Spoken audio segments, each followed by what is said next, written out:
If you are wondering how to come up with topics every single week, how to come up with blog post titles, podcast ideas, live video ideas, this podcast episode is for you. I'm going to show you behind the scenes how you can find topics that people are actually searching for that you can provide value in and help people find solutions and point them into the direction to your products or services of how they can connect with you and buy from you. So this episode is for you. Hey, Goal Getter, I'm Angela. And I'm Adam. We help normal moms and dads chase after their big dreams In a modern online world. All while in the midst of raising kids. In what we call the family hustle.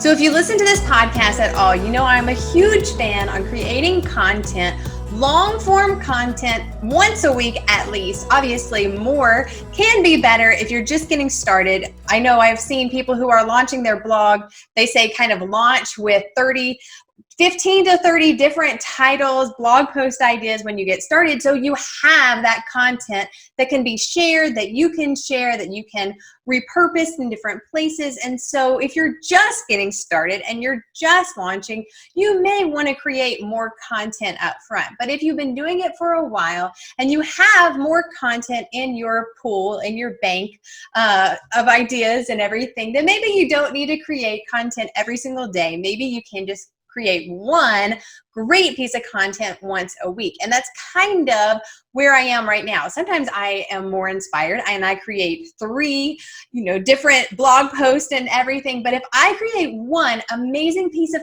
content every single week and I repurpose it in different places, and I've talked to y'all about, even if you're not using blogging, if you're using video as your content creation, you can use that to create all your content for the rest of the week.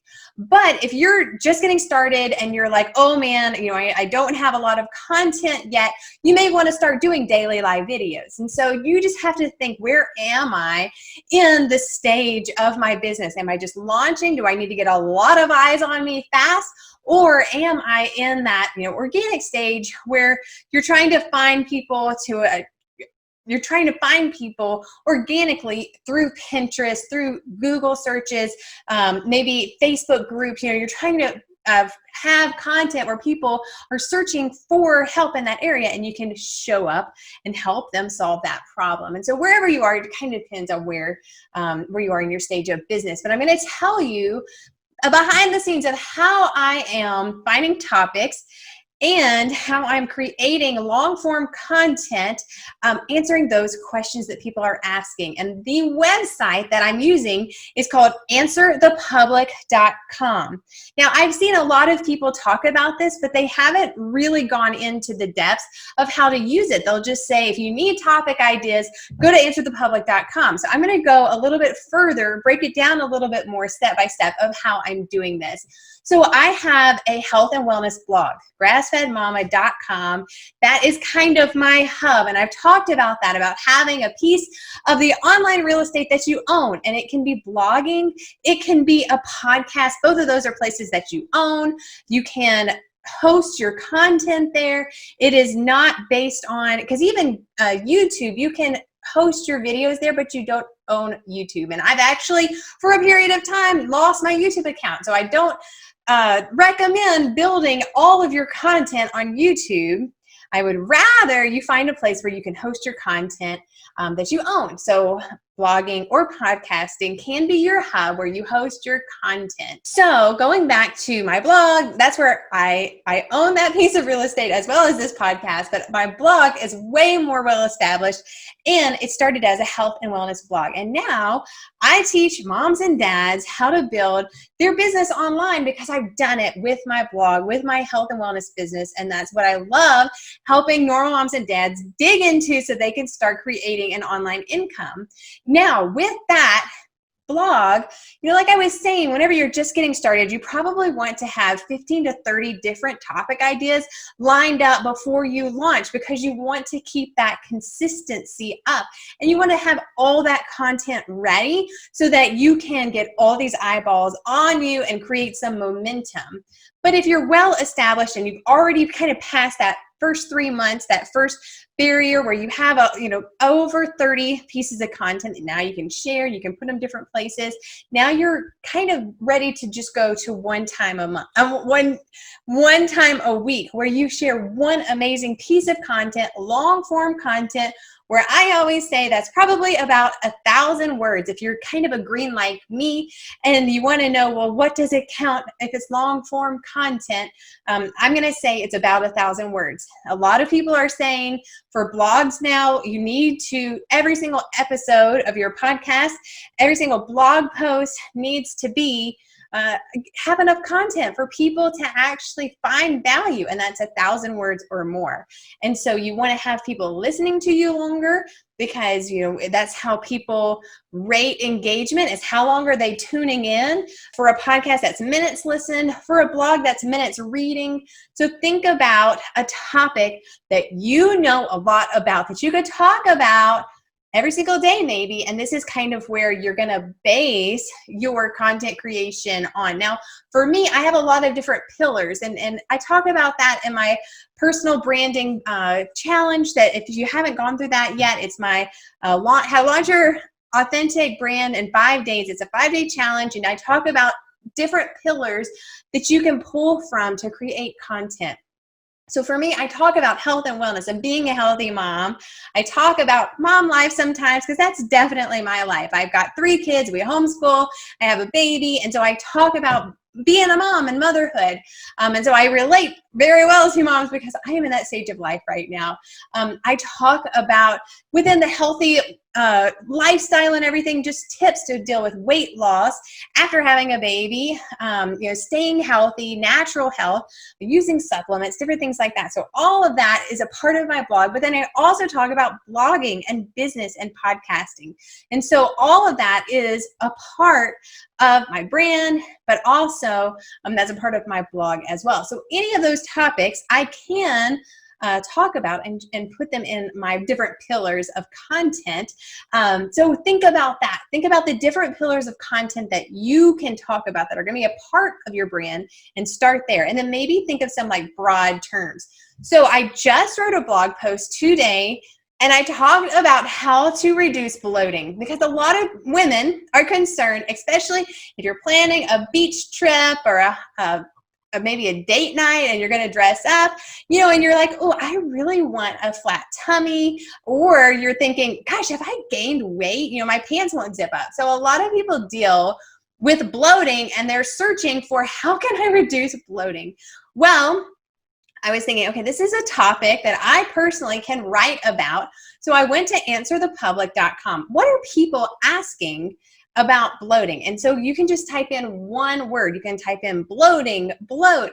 Obviously, this is a very specific example that I'm giving you. So you think about your brand and your topics that you talk about. Are you talking about business? Are you talking about how to launch a podcast? You could type in podcasts and see all the different questions that are asked about podcasts. So think about that. And this is a brainstorming session that you could do once a week, so that you can line up a whole bunch of my video ideas, blog post ideas, podcast ideas, based on one topic. Okay, so answerthepublic.com. I'm sure you've already Googled it now, since I've already said it like 6 times. So you type in the broad topic, or maybe you could go narrow. You could type in broccoli. I mean, whatever you want to talk about, you type it in, and then you see all the questions that people are asking. Where, when, how, what, all the questions. And this is where, your content marketing eyeballs just bump out of your face, because you're like, what? These are the questions people are asking, and you can answer those questions. And so whenever you realize that kind of power, you can create all this content that helps people answer the questions that they're asking, because that's what attraction marketing is, helping people find you by answering their questions that they're already searching for. And so I typed in bloat. I think I typed in bloat, not bloating. And so I had all these questions. And so I picked out about, 6 or so questions. And those are my headings in my blog post. Now, if you're doing a live video, write down those questions so that while you're doing your live video, you can go through and you can answer those questions. If you're using a streaming service, like I've used StreamYard, I've used BeLive, you can put those little titles at the bottom. If you're doing a video for YouTube, and you're editing it afterwards, you can put the little titles above or below or wherever, so that as you're answering those questions, those titles come up, and that's going to help people stay engaged and interacting with your video. So you can think it through it different ways if you're doing written form or video form, but all of these kind of give you your subheadings of your content so that you know what people are asking, and you can answer and go in depth, which is long form content when you go a little bit more in depth and you help people out a little bit deeper. And then, you know, at the end of your blog post, you can make your recommendations. If you're thinking about, you know, if you provide a service, a podcasting service, I'm thinking of something that I might search for. You could, and people are asking about, you know, some things that they might search for if they're already viewing a podcast, or maybe they're doing their own editing, and then you provide a service for podcasters. You could do all these headings about, you know, where should I host a podcast? What can I do this with a podcast? How can I get on other people's podcasts? And then you can say, if you're thinking about launching your own podcast and you're not sure where you want to start, here is a service that I offer. It's a package. I will help you get your podcast launched, your hosting picked out, your name, everything. And this is the price. And then everyone who's read that blog post, or if they're tuning into your video, they're going to think, wow, I love that this person took all this time to answer these questions for me. I want more information about them taking over my podcast and getting it launched for me. I'm just making this up, obviously. And so this is something that you could think about your products that you offer or your services. What are topics that you can talk about? You can type it in to answerthepublic.com. You have all of these different topics, all these different questions that people are asking about the topic, and you can create content based on that. Or if you wanted to do, this is something that if you wanted to do a challenge, this is taking it like a step beyond. So let's say you create all this content, and now you want to help people. I'm going to take it one step further with bloating. So I wrote this blog post about bloating. And let's say I wanted to advertise a challenge, a flat belly challenge, that I was going to be having in my Facebook group. So I could take all these questions that people were asking about bloating, and I could even do like a 3-day live videos all about bloating, all about different things like that, and then point them to like a flat belly challenge. Because if they're thinking about bloating, they're probably thinking about, how do I get a flat belly? And so you can even think about, like, what are people who would be interested in my challenge be searching for, interested in my product be searching for, interested in my service? What are these people searching for first? If they're not searching for a flat belly challenge, maybe they're searching for how to reduce bloating. So you can think about that. Go back a few steps of where your customers are, what are they searching for already, and where do your services fit in? Because if they're not searching for a podcast editor, they may be searching about, you're like, how do I start a podcast? But then whenever that's your service, then you can say, hey, you know, if you really want to make it simple and you're thinking about launching your podcast, but you don't want all of the struggles and stress of trying to edit it yourself, that's what we do. We're here to help you get your message out there. And so then you can provide your service as a solution to their problem. Meet them where they are. So if you're thinking about, what do I talk about? What do I write about? What do I create content about? Use this free tool, answerthepublic.com. I love it. I've been using it, and it has really helped me create better long-form content because I'm able to see all the questions people are asking about a certain topic instead of just me saying, here's 3 tips to reduce bloating, I can really dig deep into, is it what you're eating? Are you constipated? Are there other things going on? Oh, and by the way, here are the products that I use personally that have helped me get rid of bloat and really look and feel my best, in my swimsuit with confidence. And I know they're going to help you too. And so you've really helped them answer all their questions, and that's going to build the trust factor so much more so that they're willing to listen whenever you do have a recommended product or service.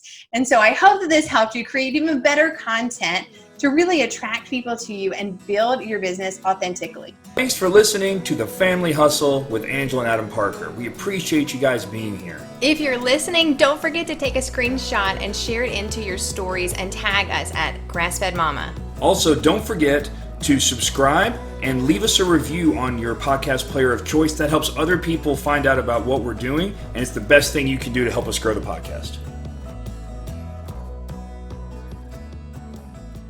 Hey goal getter, are you ready to stop having to chase after people only to realize they aren't even interested in what you have to offer? You spend months trying to build rapport and get to know them, and then they never seem interested in buying. What if you could attract your ideal customer to you and have them reaching out for more information about your business and what you have to offer? If this sounds like something you want more info on how you can put into practice, join our Attraction Marketing Bootcamp, where we take 5 days to dig deep into discovering what your ideal customer wants and how you can be the most attractive to them through branding and developing a customer journey.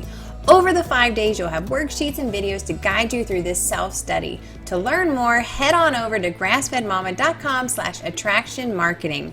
And now back to the show.